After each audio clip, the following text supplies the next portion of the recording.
Olá, meus queridos irmãos, a paz de Cristo para a sua vida. Que alegria podemos estar juntos, em espírito, adorando o nome do nosso Deus. Hoje, dia em que celebramos a Páscoa, eu espero que você tenha se reunido aí com a sua família. A gente sabe que hoje Páscoa virou símbolo de chocolate, de coelho.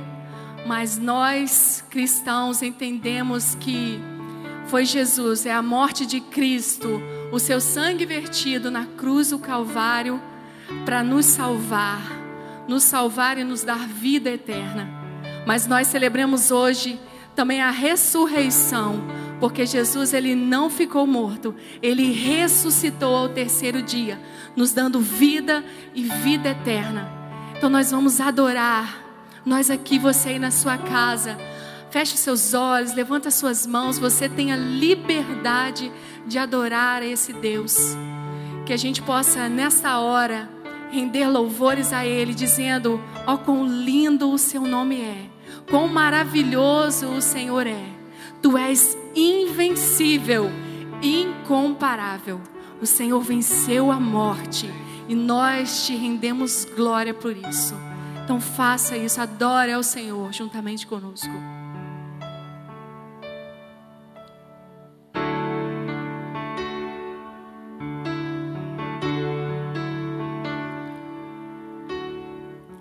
No início eras a palavra, com Deus altíssimo.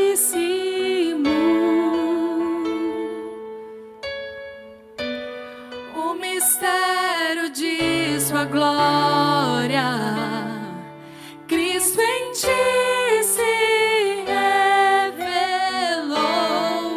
Oh, quão lindo esse nome é! Oh, quão lindo esse nome é! O nome de Jesus, meu Rei. Oh, quão lindo esse nome é! Maior que tudo Ele é. Oh, quão lindo esse nome é, o nome de Jesus.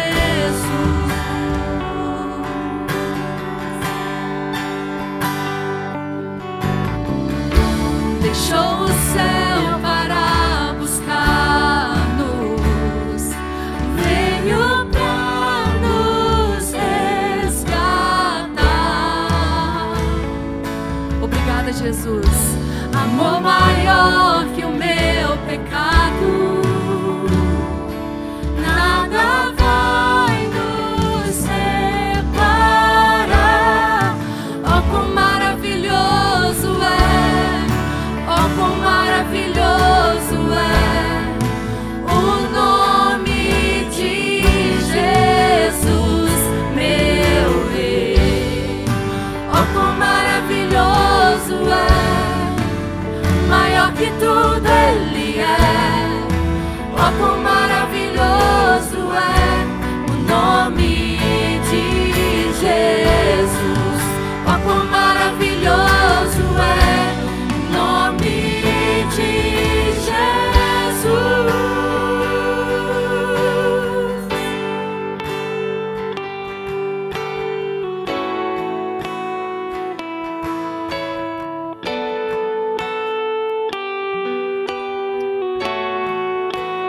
Morte venceste, o véu tu rompeste, a tumba vazia agora está.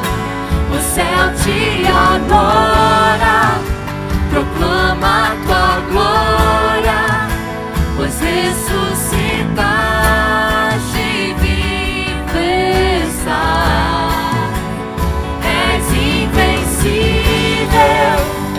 Inigualável, hoje pra sempre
é o teu nome, Senhor, em toda a terra.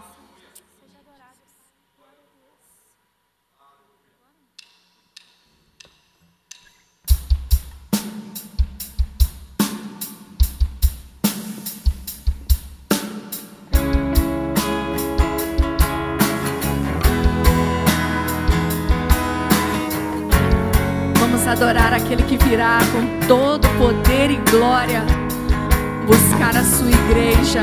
Todo joelho há de confessar e declarar que Ele é Rei sobre toda a terra.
Hosana nas alturas.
Aleluia. Glória a Deus. Jesus.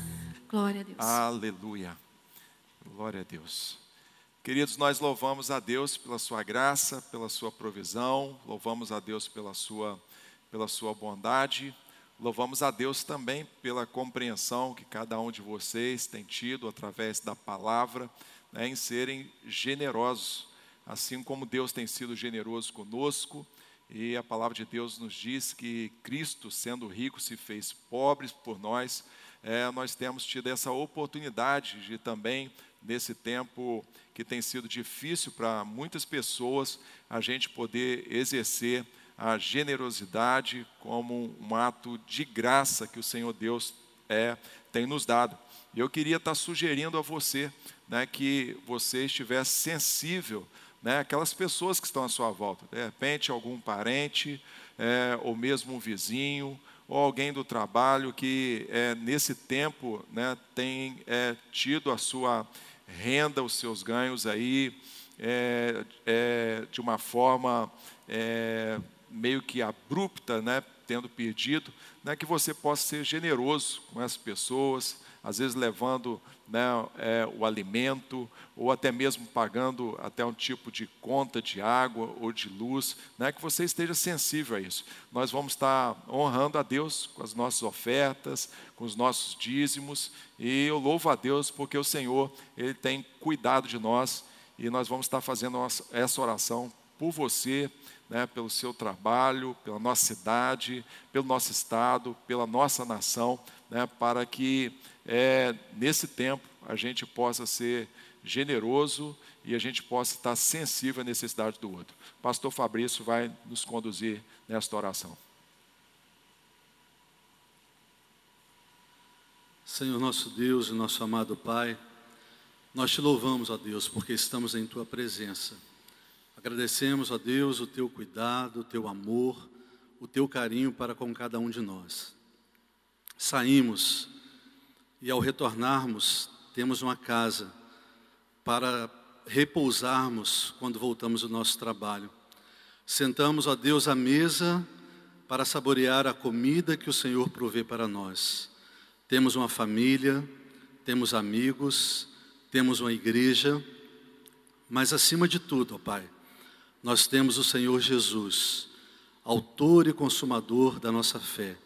Aquele que morreu, verteu o seu sangue ali na cruz do Calvário em nosso lugar para nos dar vida e ressuscitou para que hoje nós pudéssemos estar celebrando essa vida ao lado do Senhor. Muito obrigado, Deus, por cada família que tem estado adorando ao Senhor. Nós agradecemos porque a Tua palavra nos ensina a sermos generosos. Que possamos, ó Deus, nesse tempo difícil, olhar para o Senhor e ver que a Tua generosidade nos cerca, Pai. E que nós possamos também assim fazer com a nossa generosidade, fazendo com que outras pessoas também possam ser abençoadas. Nesse tempo, ó Pai, que o nosso Brasil, o nosso país, o mundo tem enfrentado, ó Deus, tamanho sofrimento, nós entregamos, ó Deus, nas Tuas mãos, para que a Tua vontade, ó Deus, se cumpra nesse momento. E que nós possamos entender que a Tua vontade é boa, agradável e perfeita. Receba o nosso louvor, receba a nossa adoração e, acima de tudo, receba a nossa gratidão em nome de Jesus. Amém.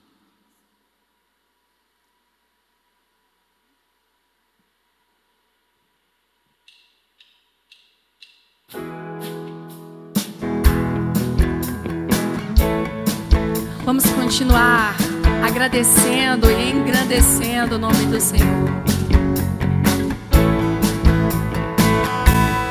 Hoje acordei com a intenção de te falar tudo que eu vi e percebi você fazendo a mim sem merecer, me dando de melhor. A tempestade se passou quando eu ouvia só trovões. Brilhou o sol tão lindo e me aqueceu. Depois a chuva que me encharcou. Eu te agradeço.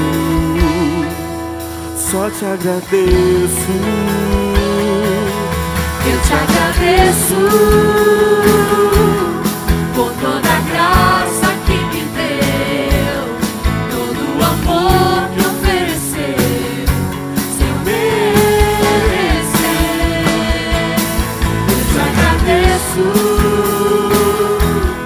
pois sei que um dia me escolheu, me entregou tudo que era seu e me fez viver.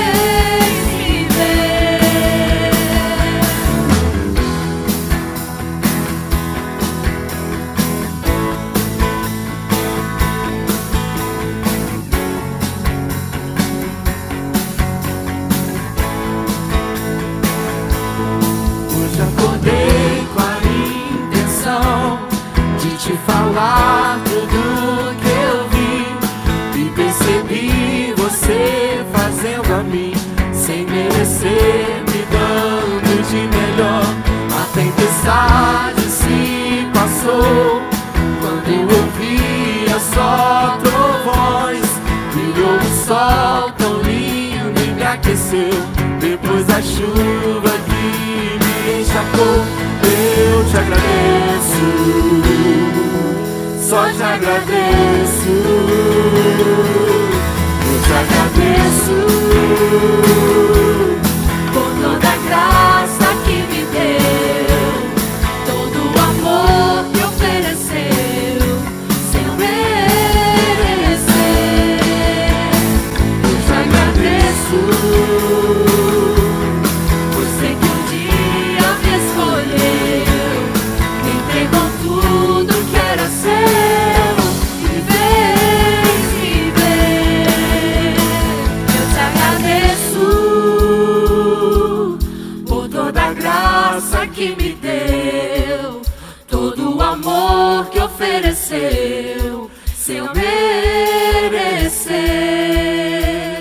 Eu te agradeço, pois sei que um dia me escolheu, entregou tudo que era seu e me fez viver. Eu te agradeço por toda a graça que me deu, todo o amor que ofereceu, sem eu merecer. Eu te agradeço, pois sei que um dia me escolheu, entregou tudo que era seu e me fez viver. Amém, Jesus.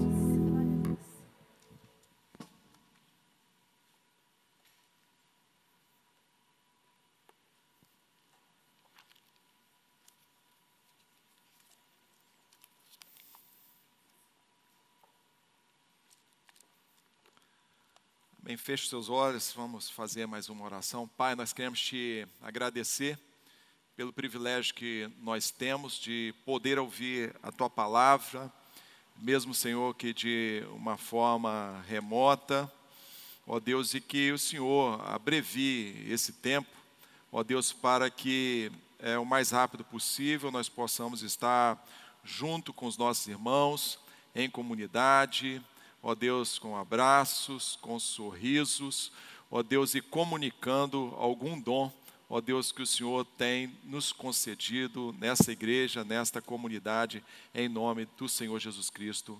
Amém, amém. Meus queridos, nós vamos estar hoje compartilhando esse tema, a maior crise da história. Meus queridos, o mundo, ele já passou por várias crises. Nós tivemos crises que resultaram de catástrofes ambientais, nós tivemos crises que foram resultantes de guerras, e muitas das crises que o mundo passou, elas tiveram como origem as pandemias. Na história mais recente, no século XX, nós tivemos duas grandes guerras mundiais que produziram um espetáculo patético de carnificina e de horror. a primeira guerra que começou em julho de 2014 e durou até fevereiro de 2018, ela ceifou a vida de quase 20 milhões de pessoas. Ela enterrou aquela que seria uma utopia ou sonho da humanidade, de que a razão e de que o avanço científico nas diversas áreas trariam saúde, trariam prosperidade, trariam paz à humanidade, de forma de que eles nem precisariam de Deus dentro das suas necessidades. Quando nós vemos Nietzsche, ele falando que Deus morreu, na verdade, Nietzsche ele estava declarando aquilo que ele percebia nos pensamentos dos homens que viviam naquela cultura. Sinceramente, eles acreditavam que a ciência poderia trazer tal prosperidade de que eles não precisariam de Deus. A segunda grande guerra, ou a Segunda Guerra Mundial, que começou em setembro de 1939 e durou até setembro de 1945, ela ceifou 70 milhões de pessoas, produzindo um dos eventos mais vis da história humana, que foi o Holocausto, onde 6 milhões de judeus eles foram exterminados em campos de concentração nazista. Interessante que a Primeira Guerra Mundial, ela criou um ambiente, em razão das condições inóspitas das trincheiras, onde propagou com velocidade uma pandemia provocada também por um vírus, o influenza A, o H1N1, que voltou a aparecer agora em 2009. E nessa época, em 1918 a 1920, ele infectou cerca de 500 milhões de pessoas, 1/4 da população mundial, e matou cerca de 50 milhões de pessoas. Quase o dobro daqueles soldados que foram mortos, das pessoas que morreram em razão da guerra mundial. No Brasil, nós tivemos 35 mil pessoas que morreram em razão desta pandemia, e entre elas o presidente eleito Rodrigues Alves, que também ele morreu. E uma coisa interessante, porque assim como hoje, naquela época, já em 1918, eles promoveram o isolamento social, a quarentena para navios, e os cuidados com a higiene também eles foram implementados. Em 1981, surgiu uma doença provocada por um vírus que foi considerado o mal do século, a AIDS, ou a síndrome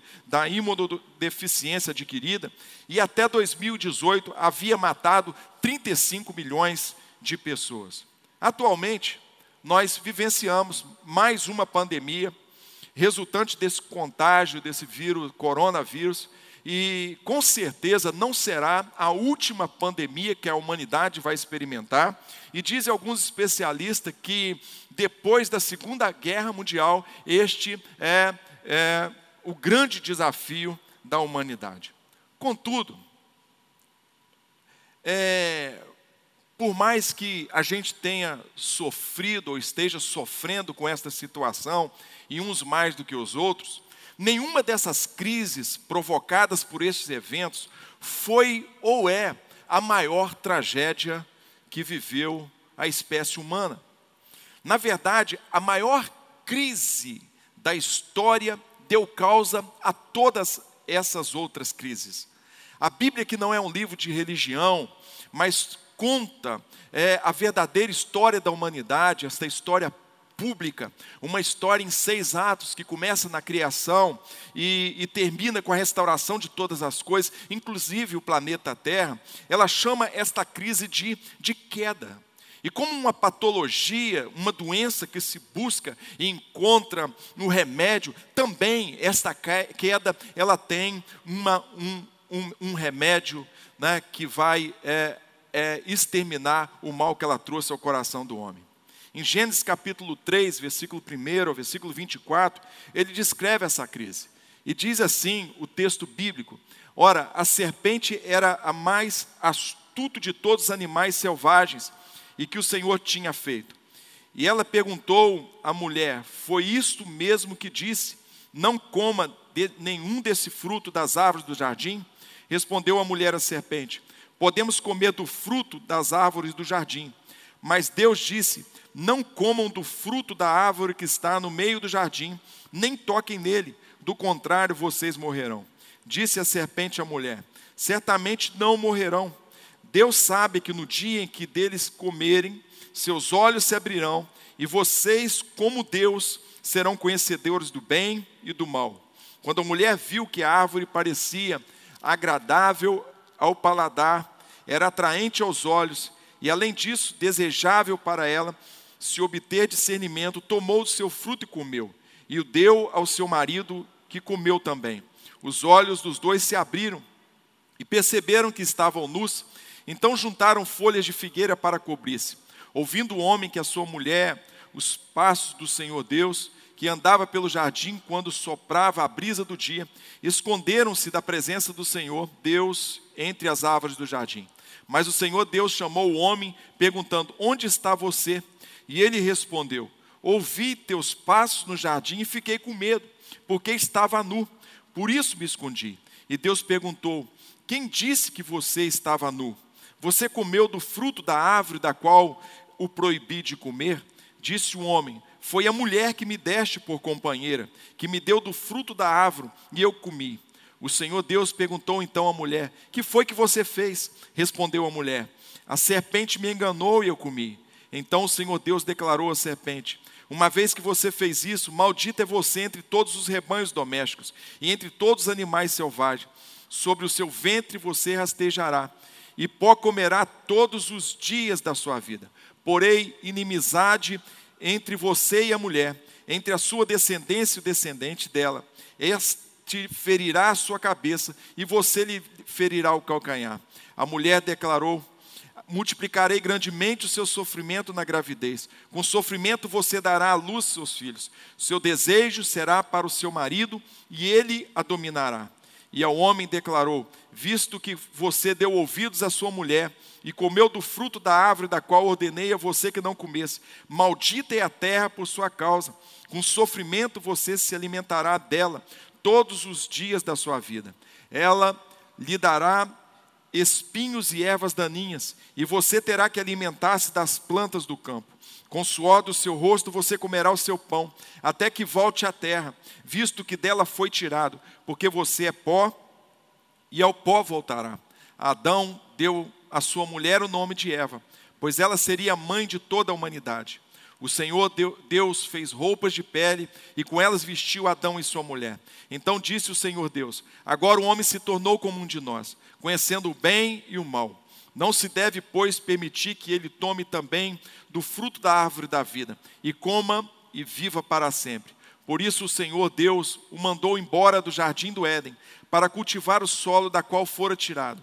Depois de expulsar o homem, colocou a leste do jardim do Éden querubins e uma espada flamejante, que se movia guardando o caminho para a árvore da vida.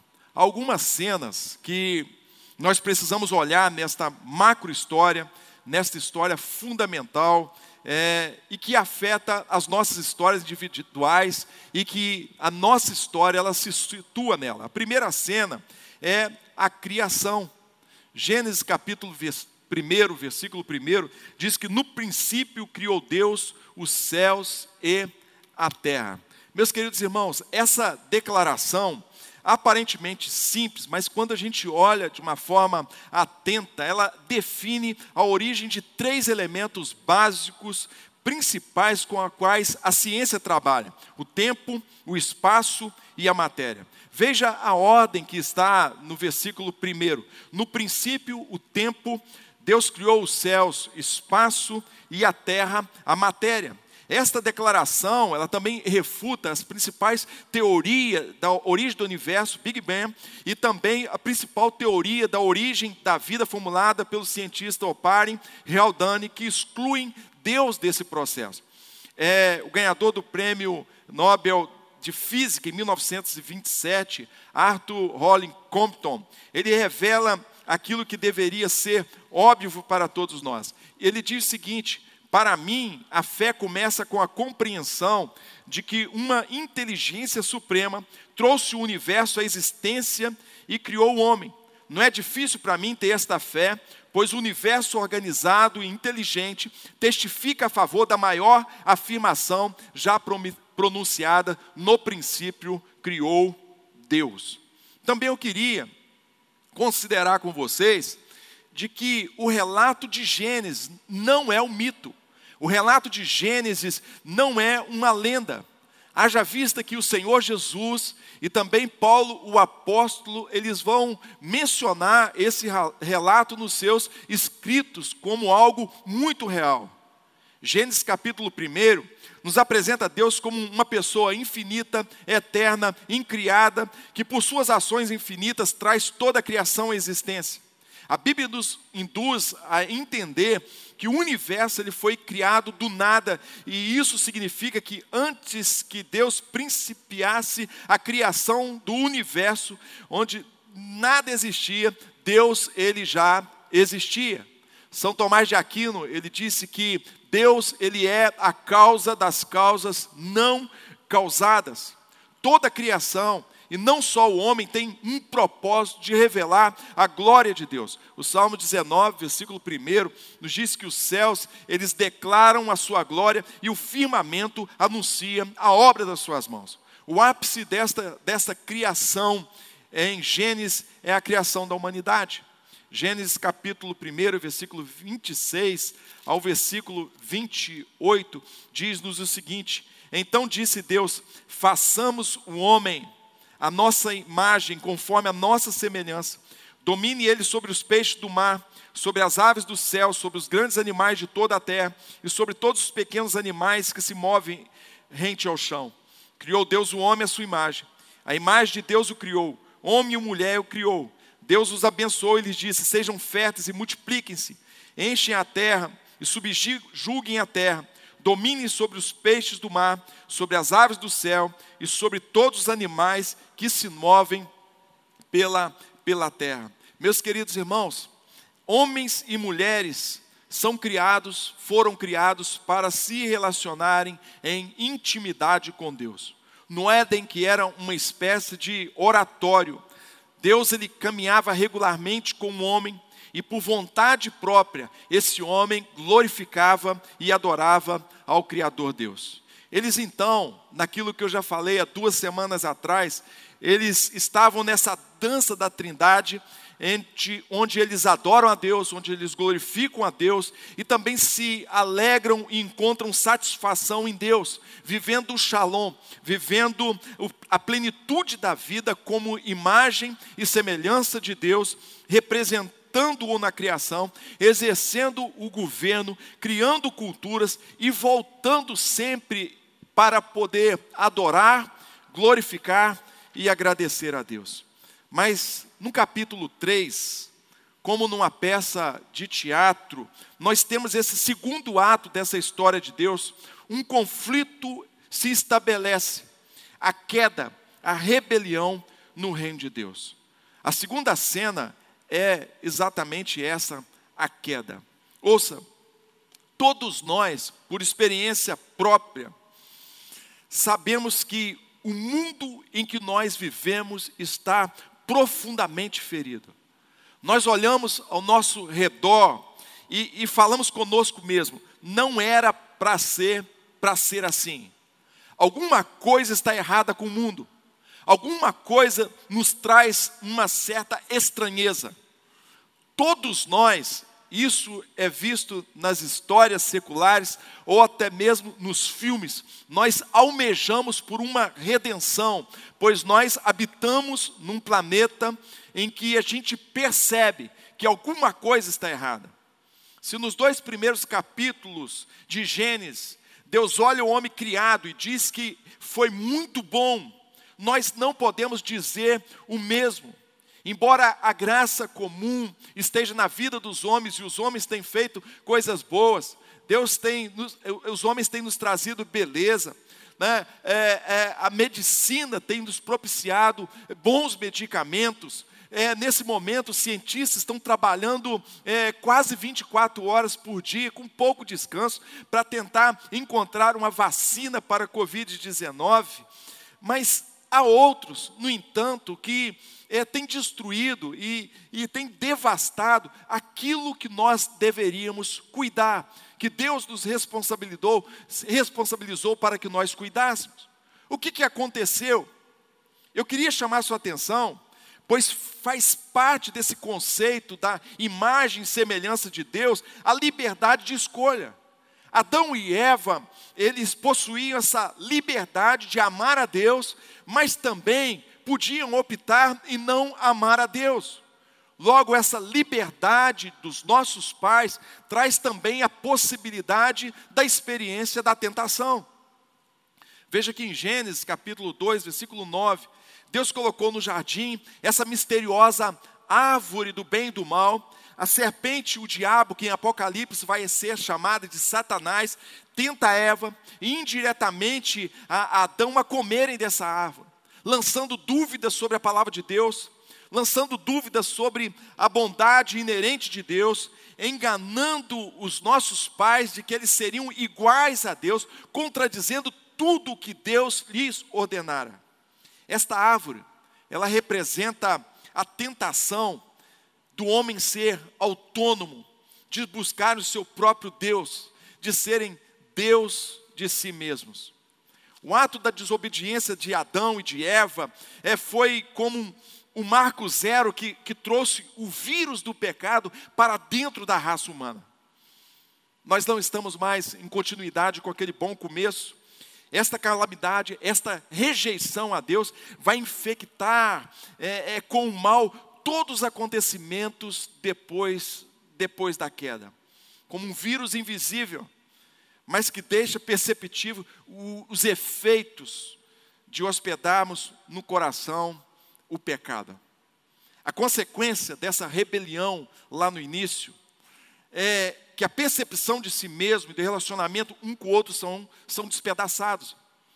O homem e a mulher que viviam em perfeita união, agora no capítulo 3, a mulher é a causa do problema e Adão a acusa diante de Deus. Ambos são expulsos do Éden. As dimensões do trabalho, as dimensões sociais, elas são desfiguradas.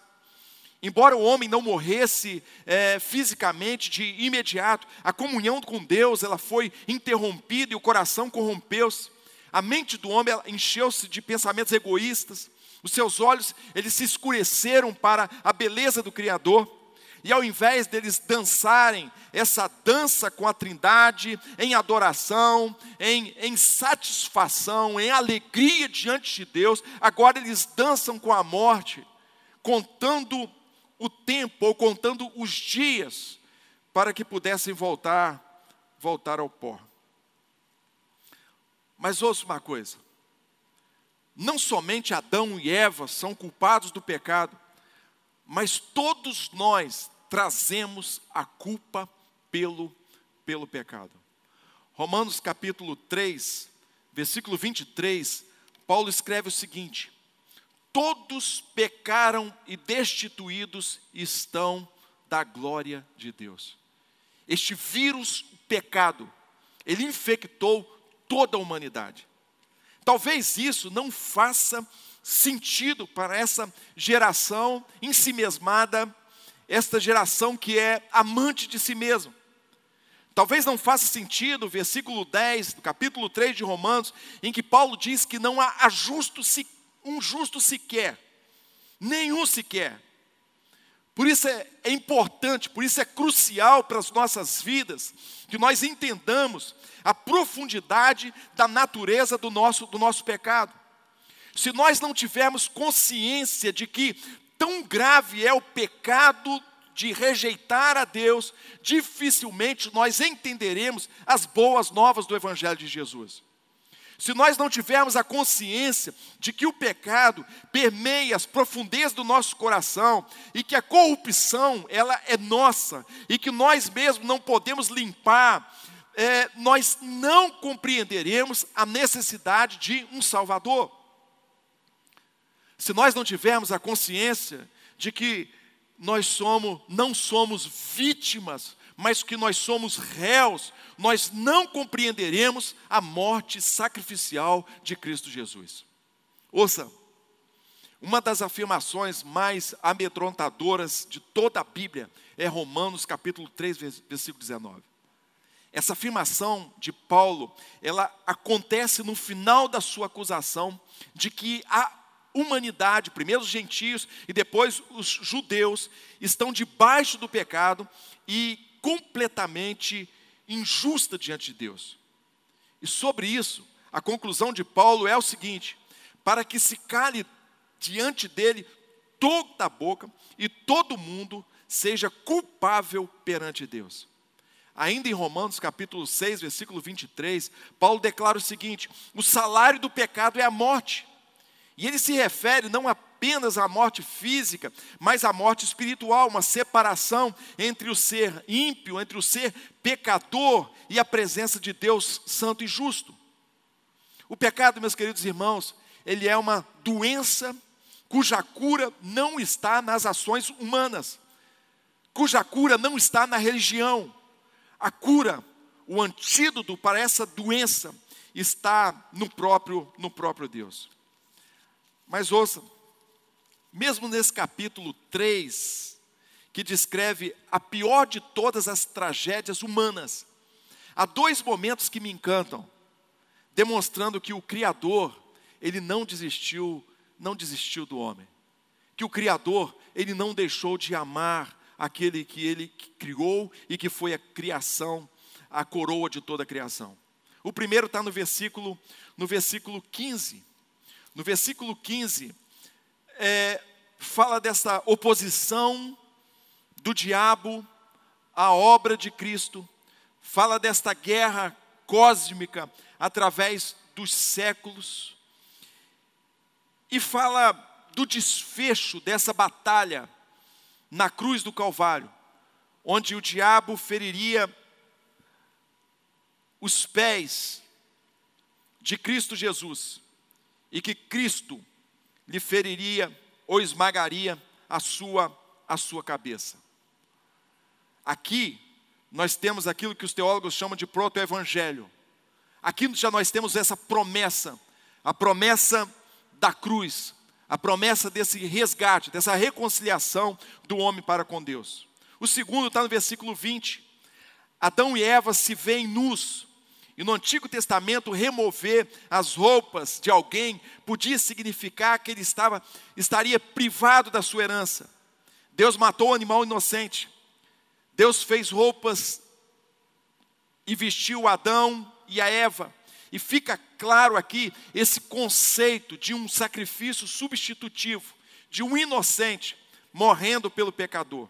E aqui eu queria entrar nessa terceira cena, que é o evento clímax dessa grande história de Deus, que é a redenção em Cristo Jesus. Eu queria que você imaginasse comigo um prisioneiro que está no corredor da morte. Ele está a 1 hora da sua execução, e alguém vem até ele e lhe oferece um carro novo, zero, o melhor carro que o homem já fez. Ou a pessoa vem até esse homem e lhe oferece a cura para uma doença grave que ele tem. Pergunta: será que estas coisas são relevantes nas circunstâncias que ele se encontra? Será que daqui a 1 hora eu vou ser executado? Será que faz sentido para mim? Ou um carro novo será importante? Ou mesmo a cura de uma doença, será que isso é relevante? É óbvio que não. A única coisa que seria importante seria o perdão do governador, ou indo um pouco mais, seria a soltura ou a liberdade desse homem. O fato, meus queridos irmãos, meu querido amigo que me ouve, é que há uma sentença contra nós. Há uma sentença de morte contra nós. Nós vivemos num mundo moral e todos nós um dia daremos conta das nossas ações. De alguma forma nós sabemos disso. De alguma forma isso está dentro de nós, colocado pelo próprio Deus. O fato é que, como escravos sob o pecado, nós não podemos nos libertar sozinhos. As nossas melhores obras de justiça escreveu o profeta Isaías, elas são como trapos de imundície. Há um autor chamado George Suniker, ele escreveu algo pertinente a esta minha argumentação, e eu gostaria de ler para você nesse livro. Ele diz o seguinte: há várias coisas que podem ajudar a tornar a vida justa aos olhos dos homens, mas nada irá torná-la agradável aos olhos de Deus, a menos que o coração seja transformado e renovado. Na verdade, todos os remédios que possam ser aplicados sem a obra santificadora do Espírito, embora possam tratar, nunca poderão curar as perversões e doenças da alma. Exemplo, hábito e educação também podem ajudar um homem a ser um belo exemplo na carne, mas não a andar segundo o Espírito. Podem reduzir e eliminar o pecado, mas nunca arrancá-lo pela raiz. Tudo que essas coisas podem fazer é com que o homem seja um túmulo, verde e florido, superficialmente e por fora, quando por dentro não há nada senão fedor e podridão. Por isso, nós precisamos de um Salvador. Por isso, nós precisamos de um Redentor. Paulo, escrevendo aos Romanos, ele se reporta a essa tragédia do capítulo 3, quando o primeiro Adão, tentado diante desta árvore, ele traz a desgraça à humanidade. E Paulo diz o seguinte: portanto, da mesma forma que o pecado entrou no mundo por um homem, o pecado e pelo pecado a morte, assim também a morte veio a todos os homens, porque todos pecaram. Mas ao mesmo tempo, o apóstolo Paulo ele vai enfatizar essa graça, a graça da salvação por meio do segundo Adão, que novamente está agora diante de uma outra árvore, a cruz.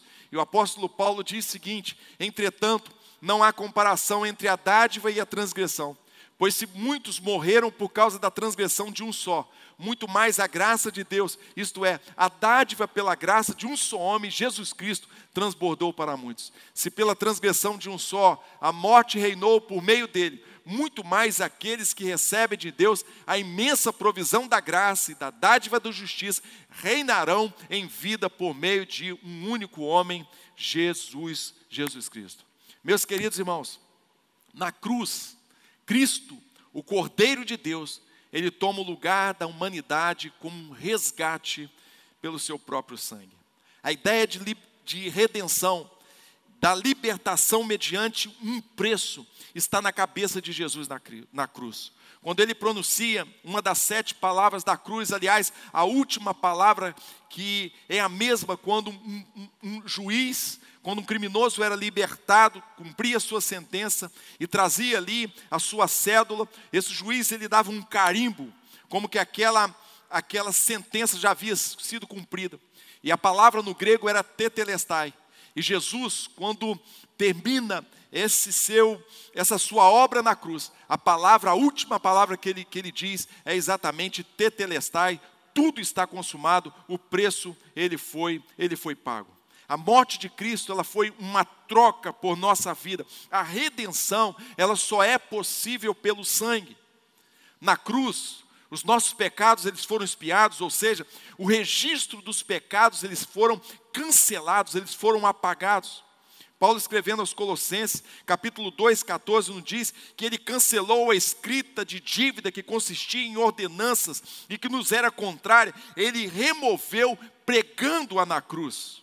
Na cruz, Deus se torna favorável a nós, não em razão de qualquer mérito nosso, entenda isso, não por qualquer boa obra que nós fizemos. Diferente de todas as religiões que existem no mundo, onde a própria pessoa ela faz o seu sacrifício para que os deuses possam lhe ser favorável, no cristianismo, o próprio Deus, ele proveu o Cordeiro, o próprio Deus, ele fez aquilo que os teólogos chamam de propiciação, para que a sua justiça ela fosse satisfeita. Paulo, sobre isso, escreve em 2 Coríntios capítulo 5, versículo 18, tudo isto provém de Deus, que nos reconciliou consigo mesmo por meio de Cristo Jesus. nas palavras de Jesus a Nicodemos, um sincero religioso. Jesus, após lhe dizer que era necessário que ele nascesse de novo, Jesus faz uma das declarações mais belas da Bíblia Sagrada. João 3,16, Jesus diz o seguinte: porque Deus amou o mundo de tal maneira que deu o seu Filho unigênito, para que todo aquele que nele crê não pereça, mas tenha a vida eterna. Ouça, aos que confessam a Jesus como Filho de Deus, aos que se arrependem dos seus pecados, e essa confissão é algo de entranhas. Essa confissão, ela é visceral, é uma convicção produzida pelo Espírito Santo.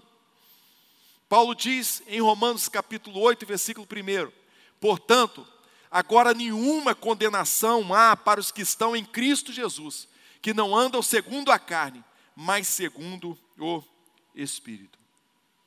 Essas são as boas novas do Evangelho.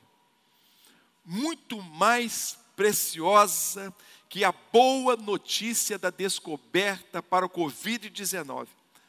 Na verdade, essas notícias elas são transcendentais, pois lhes trarão a vida eterna e o retorno à intimidade, à adoração e à reconciliação com Deus, ao propósito e ao sentido da vida, que é adorar a Deus e ter comunhão com Ele para sempre. Hoje é domingo e nós celebramos a Páscoa, e a Páscoa para nós é Cristo Jesus. Hoje é domingo e nós celebramos a ressurreição de Jesus, o Filho de Deus. E há uma cena nos evangelhos que parece se aplicar ao coração e aos pensamentos das pessoas nesse tempo que nós estamos vivendo. Lucas, no capítulo 24, nos diz que no domingo pela manhã, as mulheres bem cedo, elas foram até o túmulo de Jesus, levando os seus perfumes. Elas foram domingo porque Jesus foi morto na sexta-feira, e elas não tiveram tempo para poder preparar o corpo de Jesus. E elas vão agora ao túmulo para preparar o corpo de Jesus. Era domingo. O corpo dessas mulheres, o perfume que elas levavam está no domingo, mas as mentes, os corações dessas mulheres ainda continuam na sexta-feira. O coração e o pensamento dessas mulheres ainda está preso à cruz, onde o seu Senhor foi assassinado. Esse perfume nas mãos dessas mulheres representa a desesperança. Jesus é visto por essas mulheres como um corpo que precisa de cuidado, não aquele que cuida de nós. De repente, nos diz o texto de Lucas, que dois varões, com roupas que brilhavam como a luz do sol, colocaram-se ao lado dessas mulheres e lhes fazem uma pergunta: por que vocês estão procurando dentre os mortos aquele que vive? Por que vocês estão na sexta-feira, se nós estamos no domingo? O mundo mudou. O domingo, não a sexta-feira, a ressurreição e não a morte, passa a definir a história da humanidade. O mundo mudou. Não são mais as guerras, nem as pandemias que definem. Não são uma enfermidade que por acaso se abateu sobre a minha vida ou alguém da minha família. Mas o que define é o domingo. O que define é a ressurreição. Eu gosto das palavras do pastor Martin Luther King, que ele diz algo bastante pertinente para esse momento. E ele disse algo no âmago de nossa fé, que nos diz que a sexta-feira pode ocupar o trono por um dia, mas ao fim dará lugar ao triunfante rufar dos tambores da Páscoa. Algo em nossa fé que diz que o mal pode dar forma a eventos, que César ocupará o palácio e Cristo a cruz. Mas um dia, o mesmo Cristo erguer-se-á e dividirá a história em A, C e DC, de tal forma que a própria vida de César será datada no seu nome. Eu quero concluir contando uma história para vocês. Certa noite, um casal, um homem, sua esposa, eles resolveram ler a Bíblia Sagrada. E eles então pegaram a Bíblia e eles começaram a ler aquela palavra. E quando eles terminaram de ler aquele trecho daquela noite, o homem, ele virou para sua esposa e disse o seguinte: mulher, se esse livro estiver certo, nós estamos errados. Na noite seguinte, mais uma vez, aquele casal se assentou, eles pegaram esse livro, que conta a história da humanidade, e começaram a lê-lo novamente. E quando eles terminaram naquela noite, aquele trecho, o homem mais uma vez virou para sua mulher e disse o seguinte: mulher, se esse livro estiver certo, nós estamos perdidos. Na terceira noite, mais uma vez eles pegaram esse livro, a palavra de Deus, e eles começaram a ler. E quando terminaram de ler o trecho daquela noite, o homem mais uma vez olhou para a mulher, e agora não mais com aquela preocupação no rosto, mas com alegria no coração, ele disse: mulher, se esse livro estiver certo, nós podemos ser salvos. Pastor Márcio, o que é necessário para eu ser salvo? Aliás, essa foi a pergunta do carcereiro de Filipos. O que é necessário para eu ser salvo? O apóstolo Paulo nos responde isso. Lá no capítulo 10, versículo 9 de Romanos, Paulo diz o seguinte: se você confessar com a sua boca que Jesus Cristo é o Senhor, e crer em seu coração que Deus o ressuscitou dentre os mortos, será salvo. Só isso. Não precisa de sacrifício, não precisa de penitência, só isso. Não precisa eu dizimar, não precisa eu subir o monte, não precisa eu fazer sacrifícios, não. A única coisa que você precisa fazer é com o coração crer que Jesus Cristo é o Filho de Deus, que Deus o ressuscitou dos mortos, e se arrepender dos seus pecados. Eu quero orar por você. E eu queria dizer que Deus, Ele nunca se esqueceu de você. Antes mesmo que Deus, e no capítulo 1, versículo 1, a gente lesse que disse: Deus haja luz. Nos tempos eternos, a Trindade se reuniu e disse: haja cruz. Para que nesse domingo de Páscoa, nesse domingo que nós celebramos a ressurreição, você possa ser reconciliado com Cristo Jesus. Por essa causa, eu me ponho de joelhos perante o Pai de nosso Senhor Jesus Cristo. Se Deus falou ao seu coração,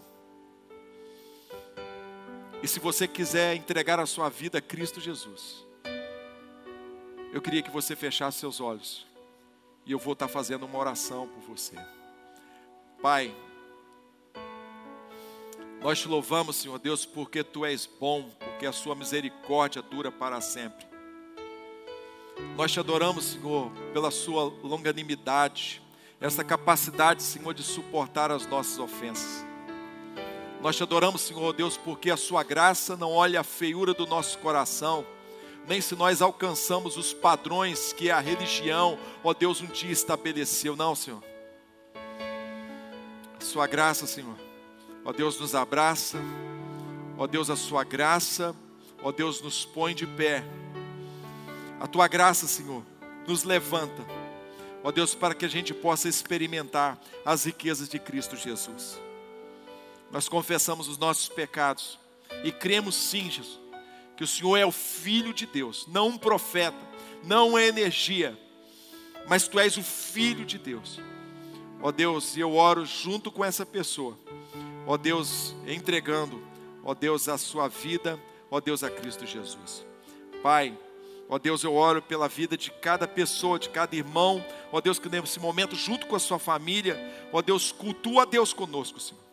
Pai, que a Tua maravilhosa graça, que a Tua bondade, que a Tua bênção, ó Deus, esteja sobre eles. Ó Deus, e que esse tempo, ó Deus, que nós estamos vivendo, ó Deus, seja um tempo profícuo, Senhor. Um tempo para adoração, um tempo para conhecer a Deus. Ó Deus, seja um tempo, Senhor, ó Deus, para exercer, Senhor, nosso discipulado e sermos generosos, Pai. Generosos em palavra, em bondade, ó Deus, de forma financeira. Ó Deus, com aqueles, Senhor, que têm padecido necessidades, ó Deus, e que estão ao nosso redor. Pai, em nome de Jesus, nós Te agradecemos. Nós Te agradecemos, Senhor, por entender que nós não somos daqueles que se desesperam, nós somos os da ressurreição. Nós somos aqueles que aguardam, ó Deus, a Sua volta. Nós somos daqueles que já entrou na vida com Cristo, que nós já entramos na eternidade. Nós somos daqueles, Senhor, ó Deus, que dançam com a Trindade. Nós somos daquele que adoram ao Criador, Deus poderoso e Rei dos Reis. Nós somos daqueles, Senhor, ó Deus, que estamos no reino de Deus. Que o Senhor nos fortaleça e nos dê graça, para que a gente viva nessa vida, ó Deus, como discípulo de Cristo, como um cidadão desse reino, em nome de Jesus. Amém, amém. E nós queremos terminar esse culto de Páscoa, essa celebração, né? Adorando a Deus, celebrando aquele que vive e que reina para todo o sempre.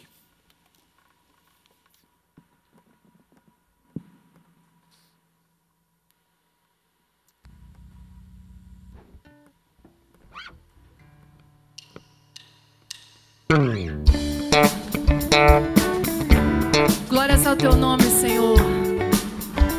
Obrigado pela Tua morte e ressurreição.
por fim entronizado.